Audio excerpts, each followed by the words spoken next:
was a chilly October night when my friends and I, feeling adventurous, gathered around an old Ouija board in the attic of my centuries-old family home. The attic was dimly lit by a single bulb that cast eerie shadows against the walls. As we placed our fingers lightly on the planchette, a sense of foreboding filled the air, a tangible thickness that made it hard to breathe. We asked if anyone was there with us, and to our horror, the planchette jerked towards yes. My heart pounded in my chest, and a cold sweat broke out across my forehead.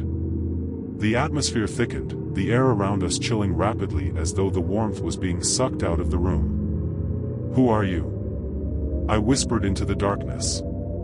The planchette moved again, this time spelling out a name that sent shivers down my spine. It was the name of my great-aunt who had mysteriously disappeared decades ago and was never spoken of by my family.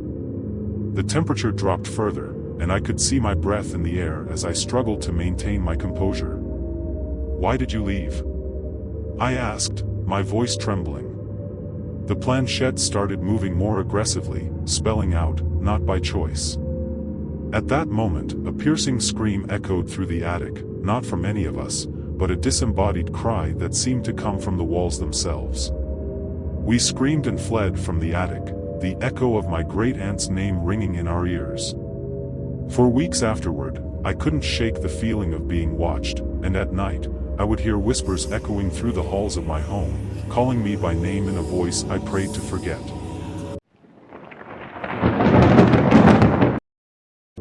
On a dare, I set up an Ouija board in the basement of my new house. The air was musty and stale, filled with the scent of old books and mildew. Lighting only a few candles to set the mood, their flames flickered as if disturbed by a gentle breeze, though there were no windows or doors open. As I began, the planchette trembled under my fingertips, sliding with a life of its own. "Is anyone here?" I asked nervously. It moved to yes. A cold dread settled over me, feeling as if icy fingers danced along my spine. "What do you want?" I stammered.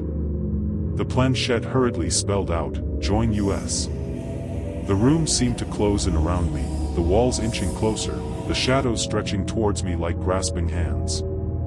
The candlelight dimmed, as though a dark cloud had passed over them, plunging the room into near darkness. The air grew thick, heavy with despair, and I felt an overwhelming sadness wash over me, tears streaming down my face uncontrollably.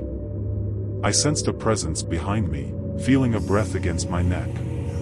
Terrified, I turned to look, but there was nothing, only the oppressive darkness staring back. I left the basement, but the invitation seemed to linger, a whisper in my mind that wouldn't cease, beckoning me back to the shadows that promised to engulf me.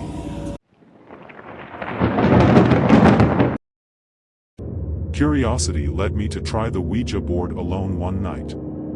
Sitting in the middle of my living room, the only light came from the fireplace, casting a warm but flickering glow across the room. As the fire crackled, the shadows danced across the walls, creating fleeting figures in their wake. "Is anyone there?" I asked, my voice barely above a whisper.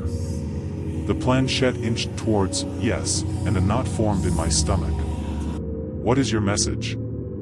I continued, my hands shaking slightly. The planchette moved slowly, with deliberate force, spelling out, "Leave now." The words struck a chord of terror in my heart. The room felt suddenly oppressive, as if the air had been sucked out, leaving a vacuum. My chest tightened, an instinctive fear taking hold. Ignoring the warning, I asked, "Why should I leave?" The planchette flew across the board to spell, "Danger." At that moment, a loud crack came from the fireplace as a log split in two, sending sparks flying and casting grotesque shadows that seemed to leap towards me. Feeling a sudden cold gust, the fire extinguished, plunging me into darkness. The temperature plummeted, and I felt an unmistakable sense of malice in the room. It felt as though eyes were upon me, watching, waiting. I didn't need any further prompting. I packed up the board and vowed never to touch one again. Haunted by these experiences, sleep became elusive, and every shadow seemed alive with malevolent intent.